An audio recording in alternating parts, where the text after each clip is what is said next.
কেনেকুৱা লাগিছে ভাওনা? খুব ভাল লাগিছে। মই প্ৰাক্তন ছেক্ৰেটাৰী আছিলোঁ। কৈছে প্ৰাক্তন ছেক্ৰেটাৰী আছিলোঁ ইয়াৰ। ভাল লাগিছে, ভাল লাগিছে, ভাল লাগিছে, ভাল লাগিছে, ভাল লাগিছে। অসম লাইভ 24 ভাওনা আয়োজন কৰিছে, গম পাইছেনে? অসম লাইভ 24 গম পাইছোঁ, গম পাইছোঁ। খুব ভাল লাগিছে। খুব তোমালোককো বৰ ধন্যবাদ দিছোঁ।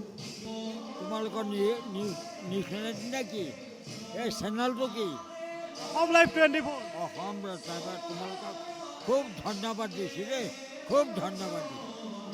কৈছে ককাসকলৰ আশীৰ্বাদ। তেওঁলোকে কৈছে অসম লাইভ 24 এই পদক্ষেপক তেওঁলোকে ধন্যবাদ দিছে।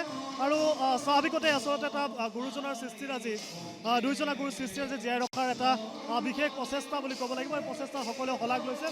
মই অন্য এজন ককাক দেখিছোঁ, ককাসকলৰ লগত মতামত ল'বলৈ চেষ্টা কৰিম। আপোনাৰ ওচৰলৈ আহিছোঁ। ক'ত ঘৰ আপোনাৰ? মোৰ গাঁৱতে। ঢেকীয়াখোৱাতে।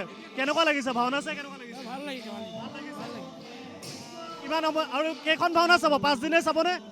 কণ্টিনিউ চাব, গোটেইখন চাব।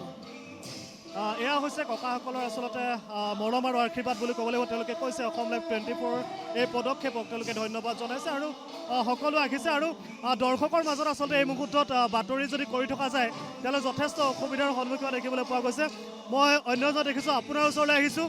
ক'ৰ পৰা আহিছে আপুনি আৰু কেনেকুৱা লাগিছে? মই আচলতে কাকজানৰ পৰা আহিছোঁ। ঢেকীয়াখোৱা বৰনামঘৰ মাধৱদেৱ প্ৰতিষ্ঠিত বৰনামঘৰ।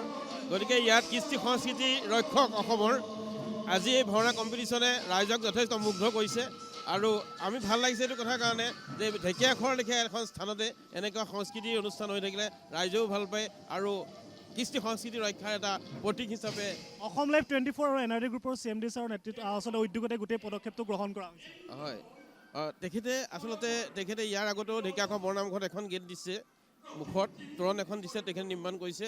ইয়াৰ পিছতে এখেতে এই যি কাৰ্যসূচী লৈছে, এই কাৰ্যসূচী অসমৰ জনসাধাৰণৰ কাৰণে বা কৃষ্টি সংস্কৃতিৰ কাৰণে মাধৱদেৱে প্ৰতিষ্ঠিত কৰা যি কৃষ্টি সংস্কৃতি, শংকৰদেৱে যি প্ৰতিষ্ঠিত কৰিলে কৃষ্টি সংস্কৃতি, সেই ৰক্ষা কৰি পেলাই তেখেতে আজি যি কাম হাতত লৈছে সেইটো অসমৰ কাৰণে অসমীয়া সন্তান হিচাপে তেখেতৰ এটা গৌৰৱ বুলি আমি অনুভৱ কৰিছোঁ।